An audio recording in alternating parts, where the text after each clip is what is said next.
Chapters 9 and 10 of Above Life's Turmoil. Above Life's Turmoil by James Allen. Chapter 9. Thought and Action. As the fruit to the tree and the water to the spring, so is action to thought.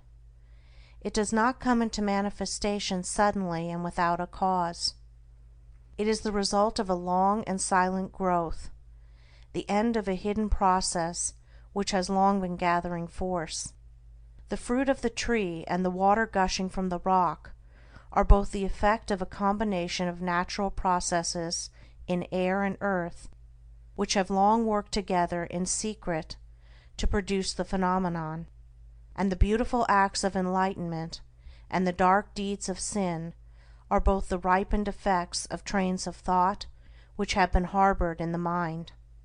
The sudden falling, when greatly tempted, into some grievous sin by one who was believed, and who probably believed himself, to stand firm, is seen neither to be a sudden nor a causeless thing, when the hidden processes of thought which led up to it are revealed. The falling was merely the end, the outworking, the finished result of what commenced in the mind probably years before. The man had allowed a wrong thought to enter his mind, and a second and a third time he had welcomed it, and allowed it to nestle in his heart.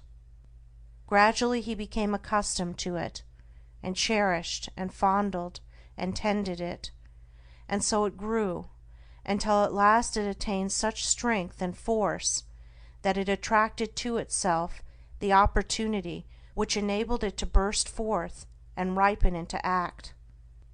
As falls the stately building whose foundations have been gradually undermined by the action of water, so at last falls the strong man, who allows corrupt thoughts to creep into his mind and secretly undermine his character. When it is seen that all sin and temptation are the natural outcome of the thoughts of the individual, the way to overcome sin and temptation becomes plain, and its achievement a near possibility, and sooner or later a certain reality. For if a man will admit, cherish, and brood upon thoughts that are pure and good, those thoughts, just as surely as the impure, will grow and gather force, and will at last attract to themselves the opportunities which will enable them to ripen into act. There is nothing hidden that shall not be revealed, and every thought that is harbored in the mind must, by virtue of the impelling force which is inherent in the universe, at last blossom into act good or bad according to its nature. The divine teacher and the sensualist are both the product of their own thoughts, and have become what they are as the result of the seeds of thought which they have implanted, are allowed to fall into the garden of the heart, and have afterwards watered, tended, and cultivated. Let no man think he can overcome sin and temptation by wrestling with opportunity. He can only overcome them by purifying his thoughts, and if he will day by day, in the silence of his soul and in the presence of his duties, strenuously overcome all erroneous inclination, and put in its place thoughts that are true and that will endure the light, opportunity to do evil will give place to opportunity for accomplishing good, for a man can only attract that to him which is in harmony with his nature, and no temptation can gravitate to a man unless there is that in his heart which is capable of responding to it. Guard well your thoughts, reader, for what you really are in your secret thoughts today, be it good or evil, you will, sooner or later, become an actual deed. He who unwearyingly guards the portals of his mind against the intrusion of sinful thoughts, and occupies himself with loving thoughts, with pure, strong, and beautiful thoughts, will, when the season of their ripening comes, bring forth the fruits of gentle and holy deeds, and no temptation that can come against him shall find him unarmed or unprepared. Chapter 10. Your Mental Attitude. As a being of thought, Your dominant mental attitude will determine your conditions in life. It will also be the gauge of your knowledge and the measure of your attainment. The so-called limitations of your nature are the boundary lines of your thoughts. They are self-erected fences, and can be drawn to a narrower circle, extended to a wider, or be allowed to remain. You are the thinker of your thoughts, and as such you are the maker of yourself and condition. Thought is causal and creative, and appears in your character and life in the form of results. There are no accidents in your life. Both its harmonies and antagonisms are the responsive echoes of your thoughts. A man thinks, and his life appears. If your dominant mental attitude is peaceable and lovable, bliss and blessedness will follow you. If it be resistant and hateful, trouble and distress will cloud your pathway. Out of ill will will come grief and disaster.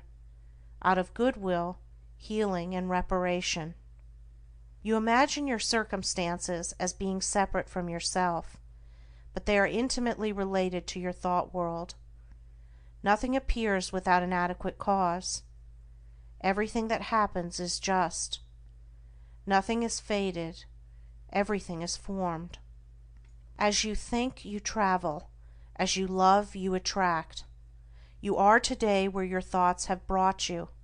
You will be tomorrow where your thoughts take you. You cannot escape the result of your thoughts, but you can endure and learn, can accept and be glad.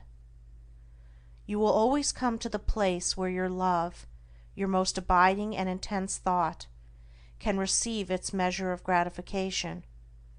If your love be base, you will come to a base place. If it be beautiful, you will come to a beautiful place. You can alter your thoughts, and so alter your condition. Strive to perceive the vastness and grandeur of your responsibility. You are powerful, not powerless. You are as powerful to obey as you are to disobey, as strong to be pure as to be impure, as ready for wisdom as for ignorance. You can learn what you will, can remain as ignorant as you choose. If you love knowledge, you will obtain it. If you love wisdom, you will secure it. If you love purity, you will realize it. All things await your acceptance, and you choose by the thoughts which you will entertain. A man remains ignorant because he loves ignorance, and chooses ignorant thoughts. A man becomes wise because he loves wisdom and chooses wise thoughts. No man is hindered by another, he is only hindered by himself. No man suffers because of another, he suffers only because of himself. By the noble gateway of pure thought you can enter into the highest heaven. By the ignoble doorway of impure thought you can descend into the lowest hell. Your mental attitude towards others will faithfully react upon yourself, and will manifest itself in every relation of your life.